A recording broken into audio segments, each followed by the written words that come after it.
1869년 11월 3일 광주 인근의 작은 산골 마을인 오동리는 안개가 자욱한 새벽을 맞이했다. 이른 아침부터 마을 사람들은 평소와는 달리 한자리에 모여 있었다. 마을에서 유일하게 가족이 남지 않은 고아 소녀 김소희의 결혼식 날이었다. 그녀가 떠난 뒤 마을이 사라졌다는 믿기 힘든 이야기가 전해진다. 이날 이후 오동리는 지도에서조차 흔적을 감추었다. 소희가 떠나던 그날 바람조차 잠잠해졌다. 라고 당시 증언한 이장 박영수의 회고는 지금도 전설처럼 전해진다. 오동리는 오늘날 전남 광주의 외곽 지역에 위치했던 인구 약 120명이 거주하던 조그마한 산속 마을이었다. 해발 약 350m 높이에 자리 잡아 사계절 내내 선선하고 습도가 높았으며 주변은 울창한 소나무 숲으로 둘러싸여 있었다. 1860년대 후반 조선 후기 농업 중심의 자급자족 경제체제 아래 대부분 주민은 벼농사와 산삼 채취로 생계를 유지했다. 당시 광주는 조선 정부의 남부 행정 중심지였으나 오동리처럼 외진 곳은 중앙과 거의 단절된 상태였다. 당시 사회는 봉건적인 가부장제와 엄격한 신분제도가 지배하였다. 특히 여성들의 이동과 사회활동은 제한적이었으며 혼인은 가족 간의 이해관계에 크게 좌우되었다. 김소희, 당시 나이 17세는 어릴 때 부모를 잃고 친척집에서 자랐으나 그녀가 태어나고 자란 오동리에서 유일하게 살아남은 혈육으로 여겨졌다. 오동리 주민들의 일상은 매일 반복되는 농사일과 장작패기였다. 그러나 김소희의 결혼식 준비로 인해 마을 전체가 분주해졌다. 결혼 상대였던 이재현, 27세는 인근 큰 마을 송산리 출신으로 알려졌는데 그의 집안 역시 꽤나 명망 있는 지역 유지였다. 1869년 10월 중순부터 시작된 혼례 준비 기간 동안 주민들은 흥분과 불안감을 동시에 느꼈다. 당시 오동리에 남아있는 신문 날짜를 기록한 문서에는 김소희, 혼인식 거행 예정이라는 짧은 문장이 적혀 있다. 광주지방관보 1869년 10월 21일. 하지만 그 문서 외에 더 자세한 기록은 없었다. 김소희는 신부 의상을 입고 아침 햇살 속에서 촉촉하게 젖은 대길마루 언덕 위에 섰다. 주변에는 몇몇 남녀가 조용히 지켜보았다. 그녀는 마지막으로 고향 땅을 바라보며 마음속 깊이 다짐했다. 나는 반드시 행복할 것이다. 김소희가 쓴 것으로 추정되는 편지 일부, 김씨 가문 가보 보관. 그러나 그날 저녁부터 이상한 일들이 연이어 벌어졌다.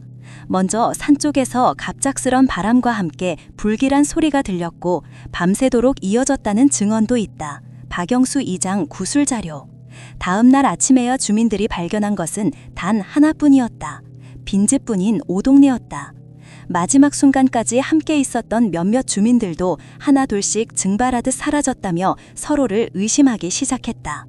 과연 무엇이 일어난 것인가? 왜 김소희의 결혼과 함께 마을 전체가 흔적도 없이 사라졌는지 아무도 확실히 알지 못한다. 다음 장에서는 그날 밤 이후 벌어진 사건들을 시간순으로 따라가며 당시 상황과 미스터리를 풀어나갈 것이다. 김소희의 결혼식 날 이후 오동리의 모습은 급속히 변하기 시작했다. 첫 번째 이상 징후는 다음 날 아침에 발견되었다. 마을 한복판에 모여있던 주민들이 하나둘씩 모습을 감추기 시작한 것이다. 이장 박영수가 작성한 오동리 사태 기록 1869년 10월 5일에 따르면 그는 아침이 밝자마자 마을 사람들이 차례차례로 자취를 감췄다.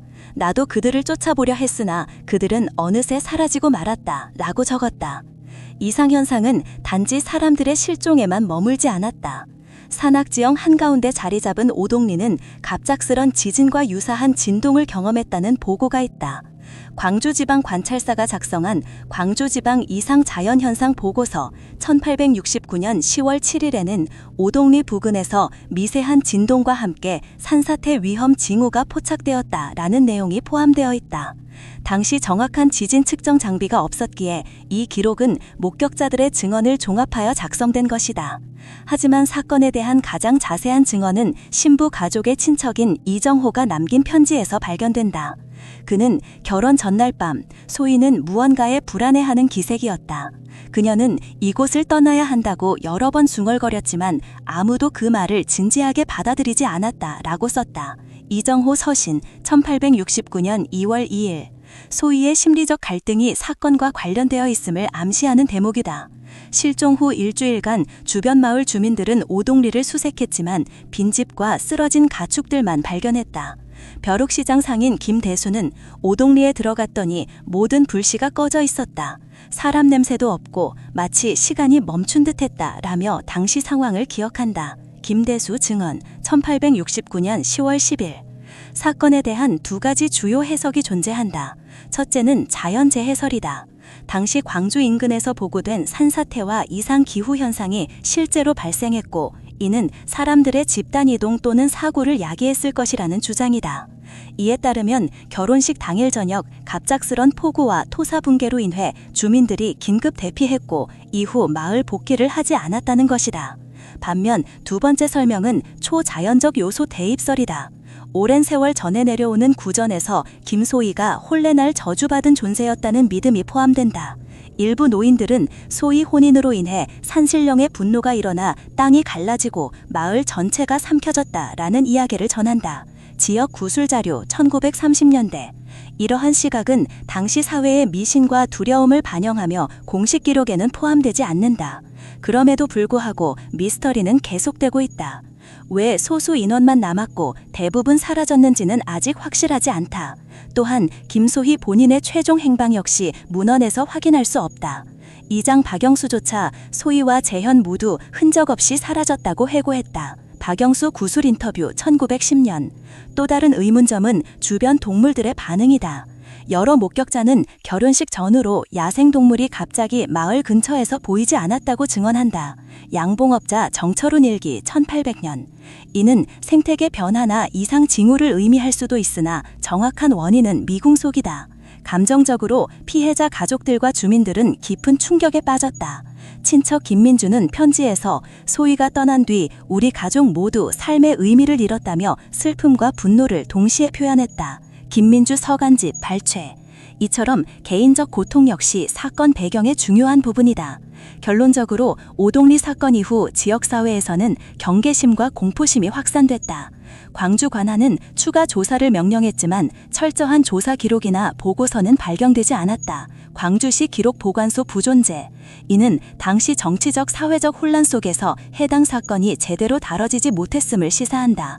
다음 단계에서는 오동리 실종 사건 이후 지역사회 및 역사학계 내의 반응과 연구를 살펴보며 여러 해석들을 비교 분석할 것이다. 이 흥미로운 이야기가 궁금하다면 채널 구독으로 더 많은 역사 미스터리를 만나보세요. 1869년 11월 중순 오동리의 실종 사건은 그 중심에선 김소희와 이재연의 행방을 밝혀낼 수 있는 중요한 단서를 남겼다. 당시 광주 관아가 파견한 조사단은 마을 주변에서 발견된 희미한 발자국과 불에 탄 가마솥 조각을 확보했다. 그러나 이들은 곧 자취를 감추었고 결정적인 증거는 끝내 드러나지 않았다. 광주 관찰사 조사 보고서 1869년 11월 20일. 가장 중요한 순간, 사건은 미궁 속으로 빠져들었다. 이후 수십 년간 학자와 민속학자들은 오동리 사건을 여러 각도에서 재조명했다. 역사학자 정민호는 김소희의 결혼과 마을 소멸은 단순한 자연재해 이상의 복합적 사회적 요인이 작용한 결과라며 지역 공동체 내부 갈등과 외부 압력 가능성을 제기했다. 정민호, 조선 말기 지당사회연구 1982년. 반면 민속학자 박수진은 전승되는 구전 속 저주는 당시 사회 불안의 상징이며 그것이 곧 전설로 굳어진 것이라 주장한다. 박수진, 한국전통신앙과 민담 1996년. 가장 극적인 클라이맥스는 최근 발표된 고고학 발굴 결과였다. 2015년 광주 국립박물관 지원 아래 진행된 현장 발굴에서 소실된 오동리 부근 깊은 산속에서 주택터와 인골 일부가 발견되었다. 국립광주박물관 고고학 보고서 2016. 유전자 분석 결과 이 인골들은 김소희 및 가족 관계자가 아닌 것으로 나타났으며 이는 마을 주민 상당수가 외부로 이동했거나 생존자가 있었음을 시사한다.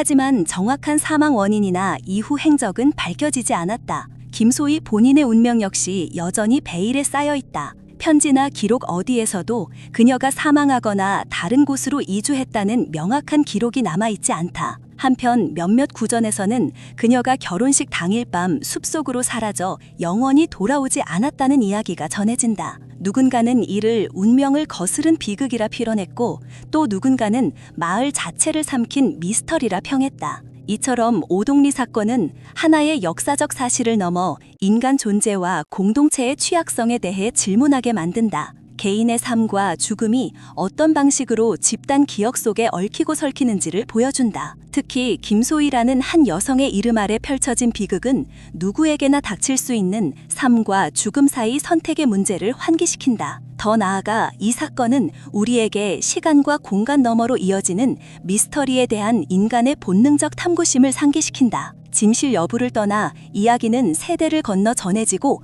잊힌 존재들에게 목소리를 부여한다. 동시에 어느 정도 알려졌지만 완전히 해명되지 않은 과거는 오늘날 우리 사회에도 여전히 존재하는 무수한 질문들을 대변한다. 마지막으로 묻고 싶다. 만약 우리가 오동리를 다시 찾는다면 정말 그곳에는 무엇이 있을까? 잃어버린 이름들과 시간이 멈춘 마을 사이 어딘가에는 진실 혹은 또 다른 미스터리가 숨겨져 있을까? 답할 수 없는 이 의문만큼 인간 역사의 깊이는 무궁무진하다. 오늘날 오동리는 지도 위에서는 사라졌지만 기억 속에서 살아 숨쉰다. 김소희와 오동리 주민들의 이야기는 단순한 역사적 사건 이상이다. 그것은 우리 모두가 언젠가 맞닥뜨릴지도 모르는 상실과 변화 앞에서 지켜야 할 존엄성과 연대감을 새삼 일깨운다. 역사는 때때로 침묵하나 그 침묵 속에서도 많은 목소리가 기다리고 있다. 이 이야기가 마음에 드셨다면 채널 구독으로 더 많은 역사 속 비밀들을 함께 탐험해 보세요.